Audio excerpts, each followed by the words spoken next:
Hello, friends. My name is Patricia Kayser.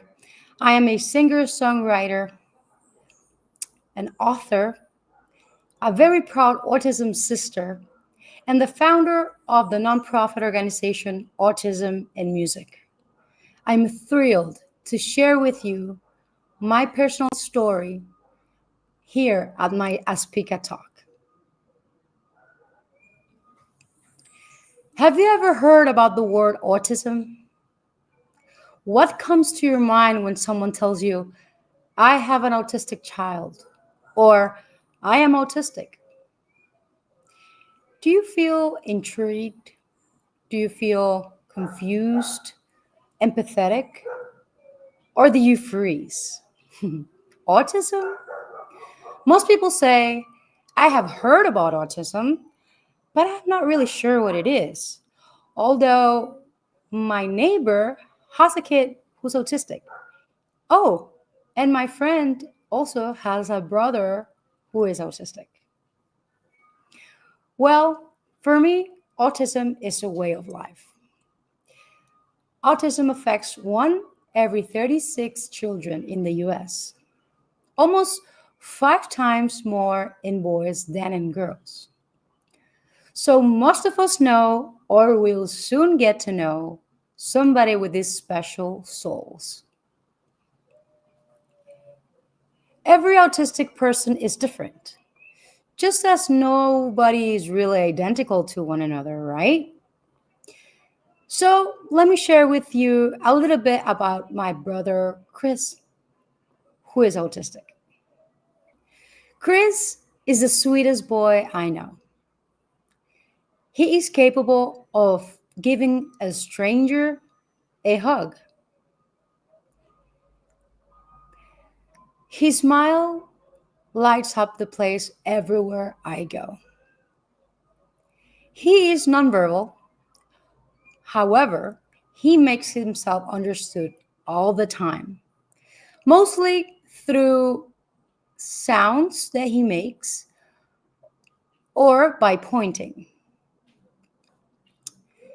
For example, if we're watching TV and let's say I put a show and he doesn't like it, he would probably say something like, and that would mean that he does not like that. So I will be like, okay, Chris, you didn't like this one. Let's try another one. So I'll go ahead and try another one. And if he goes again, that means he didn't like that means he didn't like that one either. But if he starts smiling, clapping, jumping, that means that we found the right show. He totally makes himself understood. He's also very sensitive to sounds, to certain sounds. For example, he does not like the sound of a blender, but he really, really likes the sound of the grass cutting machine. When people are cutting the grass, he loves it. He goes outside and he starts watching them. He navigates through his sensitivity through life, and we help him as much as we can. When Chris was little, I always tried finding ways to connect with him. We always had a very strong connection. Chris and I are 10 years apart, so sometimes I did really feel like his mother. But I must say, it was not easy finding ways to connect with Chris. He didn't really enjoy games and activities that usually kids his age would like. He didn't like hide and seek or tag or any of those games. But I found out one day that he loved music. But besides all the challenges and things that my brother goes through with his condition and with his way of living, I think one of the hardest things that he faces is the lack of awareness of the people. And that is one of the reasons why I'm here today. I want to share with you my personal story as an autism sister. I also want to share with you how I started my movement, Autism and Music. And finally, I would like to share with you some tips of how you can help this world become a more loving and inclusive place. Let's go. Becoming the older sister of someone with autism really changed me. I am originally from Guayaquil, Ecuador, and my family and I moved to the US when my brother was diagnosed with autism in 2004.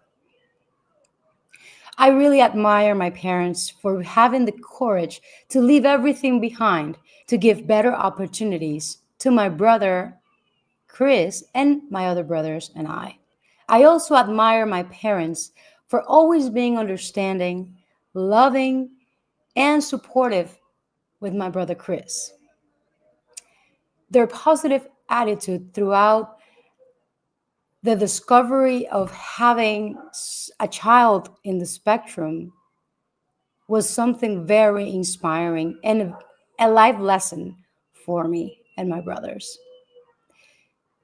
Also, that positive attitude that they always had towards Chris inspired me to be the same way. They inspired us, my brothers and I, to view Chris just as another brother with things that were with his challenges and with things that he was really good at. And I believe Chris grew up like a very happy and with a good self esteem because of the way that we always treated him at home. And I believe that makes a huge impact. As I mentioned before, I always tried looking for things to do with Chris when we were little, and it was very, very hard. But when I realized he loved music, I told myself, I need to get myself a guitar and I need to learn to play music for Chris. So I did. I went ahead and got myself a guitar. And I had never in my life played the guitar. But I was really motivated by Chris. So I started learning to play a little bit, and he started coming to my room so much more often. And not only that, but he also started doing things he didn't do before. For example, he started pointing at things. So he would come to my room and he would point at the guitar and say, ah. And I was so surprised to see that reaction of him. And it kept me going. It really did. And little by little, I started seeing some changes in Chris, not only socially, but also his motor, cognitive, and even artistic skills were being enhanced by the music activities that I was doing with him. There is no doubt that music was working its magic in the life of my brother and also in mine. So I was intrigued if music was good for Chris only or also for other kids like Chris.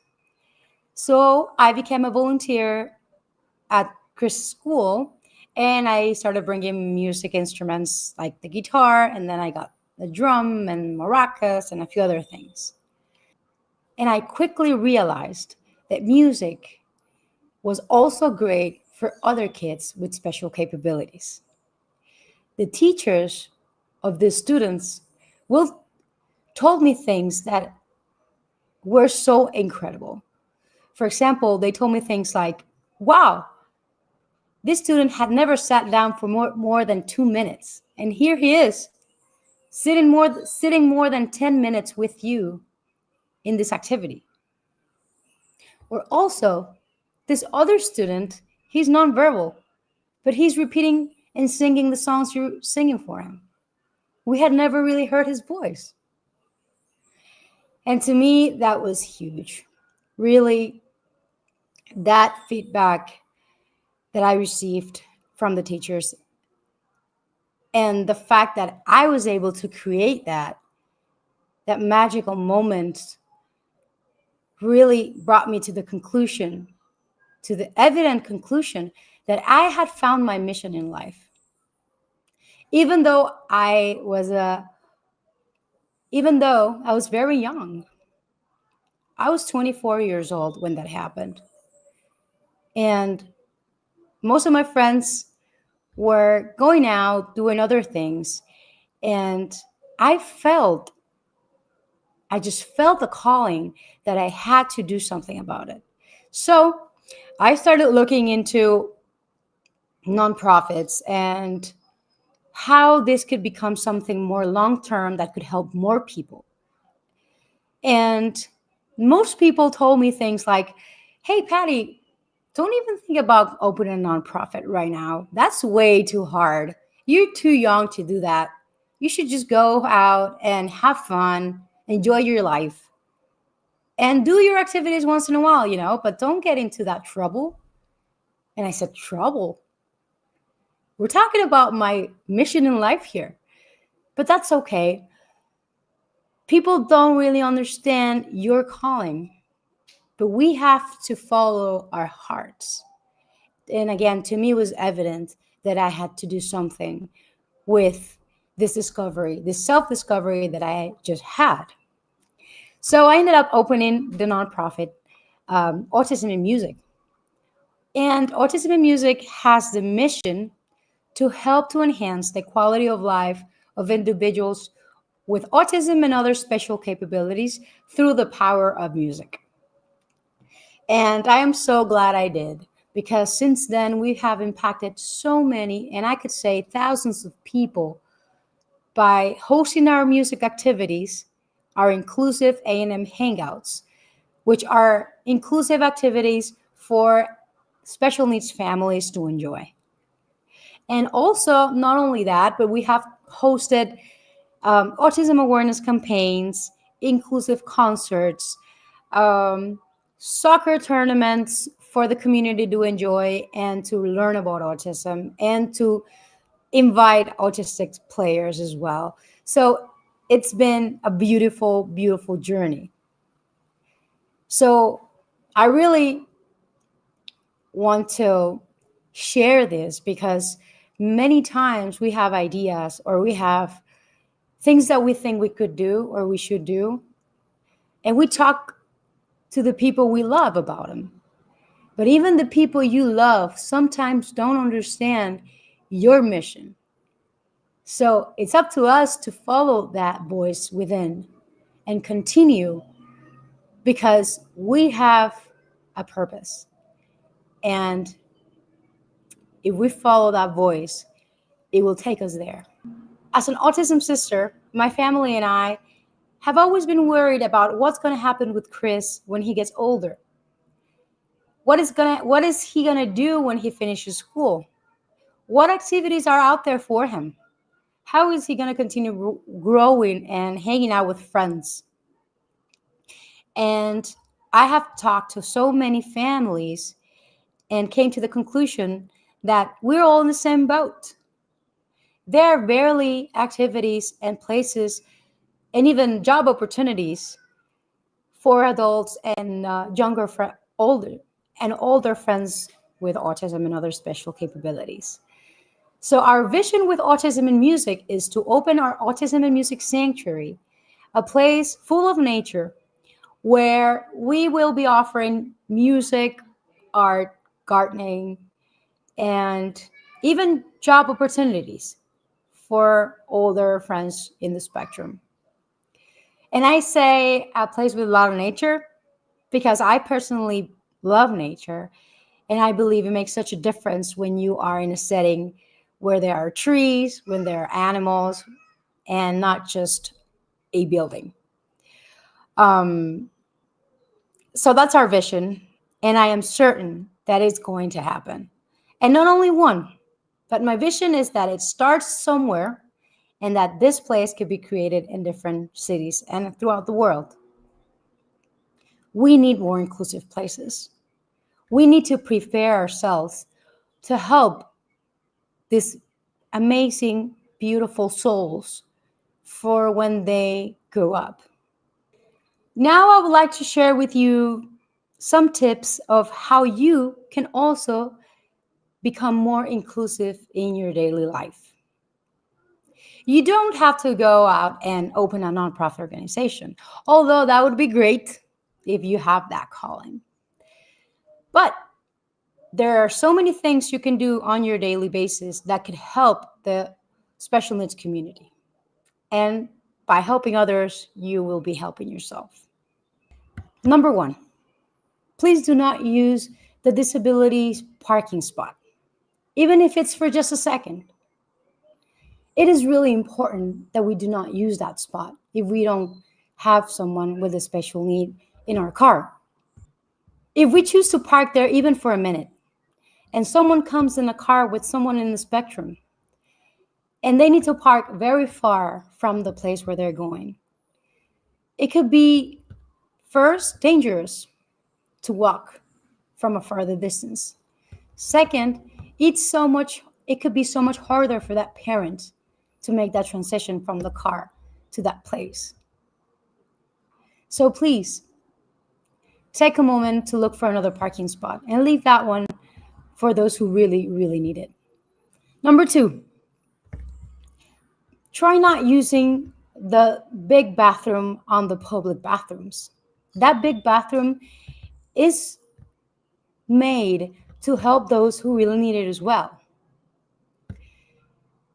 I tell you that from a personal experience. Many, many times I've been in public bathrooms where I have to help my brother. I, as a woman, cannot go to a men's bathroom to help my brother. I have to take him in the woman's bathroom. And us waiting there for someone who's using it, who doesn't really need it, makes it harder. Makes it harder for my brother. It makes it harder for myself. And it makes it harder for other people there who are seeing an older man in the latest bathroom. So please, help us out and try using the bathroom and try using the smaller bathrooms and leave the bigger bathroom for those who really need it. It will make such a huge impact. Number three, when we're driving, let's be patient. Let's be more patient with other drivers. We don't know if that person going in the other car could be autistic or have a special need. And this person is doing absolutely everything they can to go and drive. And we want to go speeding or we want to get there fast and we are not patient. So instead of thinking, oh, this person may need some extra time or more help, sometimes we go and either honk or just lose patience. And that could be even worse for that person driving. So let's think about those little things. Trust me, if it wasn't for my brother, I probably would still be doing that. And that's the reason why I'm saying this. The reason why I changed is because I have my brother and I could tell the difference of these little things. So I want to help you help others. I am not judging, and I will never do, because my brother has taught me that. Loving instead of judging. I'm just trying to help. Another thing that could be very, very helpful is smiling instead of staring.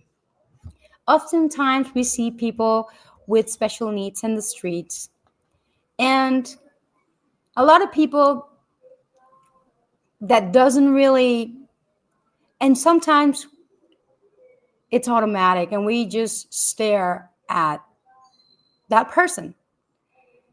But that is not helping that person.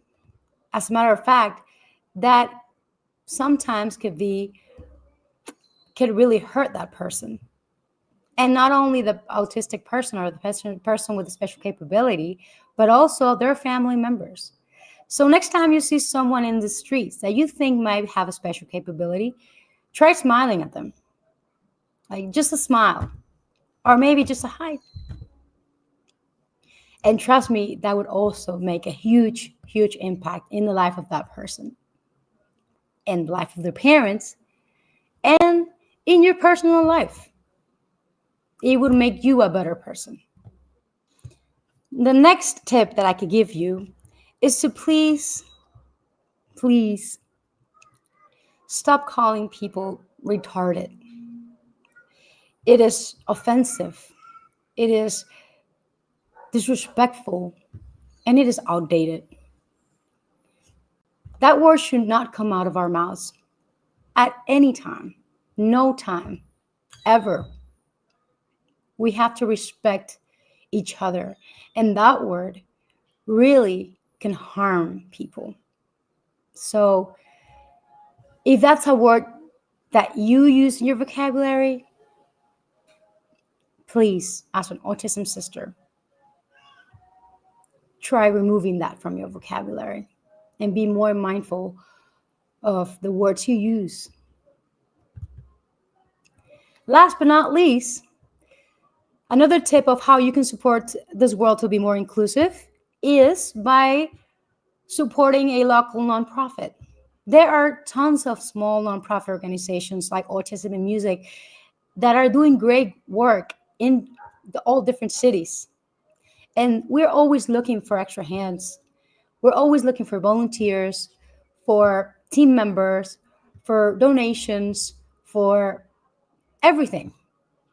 So go ahead and look up our organizations around your house or in your city and join them. Join them however you can with your time.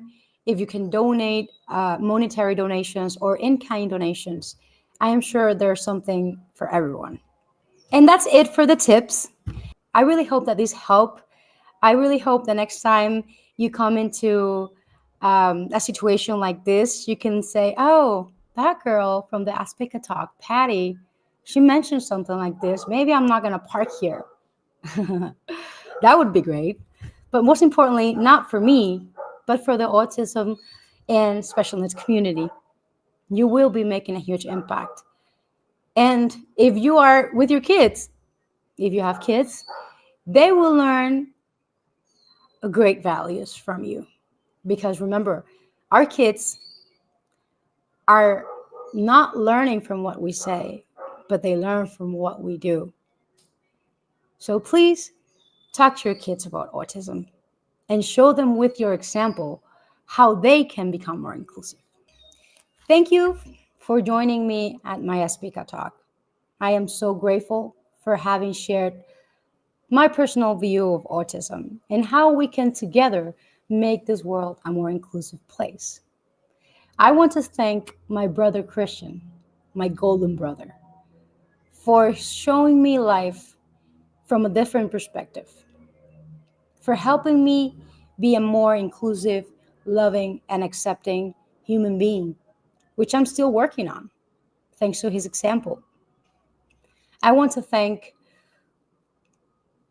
the Aspika team for having me here today, for having this amazing platform that's changing the lives and the perspective of so many people and helping this world become a more loving and inclusive place. I am thrilled to be here.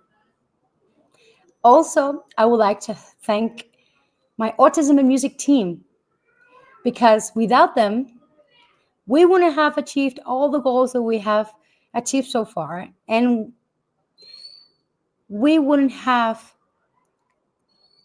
all those ideas that come from all those different minds. So thank you, Autism and Music team. I am so grateful for you. Lastly, I would like to thank my family. I would like to thank my husband, Danny, and my daughters, Lucia and Sol. They are my motor, and they join me on my mission every time I have to do something for the special needs community. And not only they support me, but they also are part of the movement. They bring their ideas, they bring their love for the cause, and it just makes me so happy to have them on board. Finally, I would like to share with you that I always had an idea of sharing my story in paper. And not long ago, I published my first book, and it's called My Golden Brother. I have it in English and I have it in Spanish, Mi Hermano de Oro. And this book is really special. It's really easy to read. It's really easy to read. It's not long, but it will give you a positive perspective from an autism sister about autism. So I recommend that you get yourself a copy on Amazon or share it or gift it to someone who you think would benefit from it. If you want to follow our autism and music movement, you can look us up on, you can check out our website at autismandmusic.org. Then you can follow us on our social media on Facebook at Autism and Music, and on Instagram, again, Autism, the letter N, Music. You can also follow me on my personal Instagram, which is Kayser Music. So you can join us on our movement of inclusion and you can be part of it. We love to collaborate and bring new ideas to what we're doing. We love to help and support other organizations that also have a similar mission to ours. And we strongly believe in the power of collaboration. Our slogan is, "We are one." Thank you so much for your time. Thank you so much for listening to my Aspika talk until the very end. And I want to leave you by saying that it is time for us to change the way we see autism. It is time for us to understand, respect, and include them into our society. We are one. Thank you. Hey there with the big black eyes, I love the way you smile, and I don't know what I'll do without you. Since the moment that you put your feet in my street, I couldn't let you leave. You became my avenue. I couldn't know. I was lonely until I found you. I learned the color of love. That smiling means hello. Standing in that door, please don't go. I learned the color of love. That smiling means hello. I was standing in that door, please don't go. Oh, oh, oh, oh, oh, oh, oh, oh. I am your voice. I am your voice. Oh. Oh, oh, oh, oh, oh, oh. Yo soy tu voz, yo soy tu voz. Your music taste is fabulous. You're like the Beatles, the Doors, the Goo Goo Dolls, Alanis Morissette. I had it in a cassette in my closet. Yeah, I learned the color of love. That smiling means hello. Standing in that door, please don't go. No, I learned the color of love. That smiling means hello. I'm standing in that door, please don't go. Oh, oh, oh, oh, oh, oh, oh, oh, oh. I am your voice. I am your voice. Oh, oh, oh.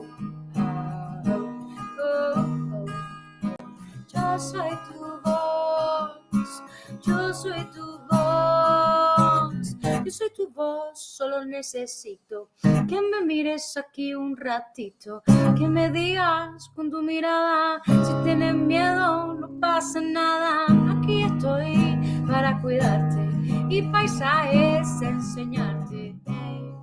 Me gusta verte sonreír, qué suerte tenerte aquí. Oh, oh, oh, oh, oh, oh, oh. I am your voice, I am your voice. Oh, oh, oh, oh, oh, oh. Yo soy tu voz, yo soy tu voz, tu voz.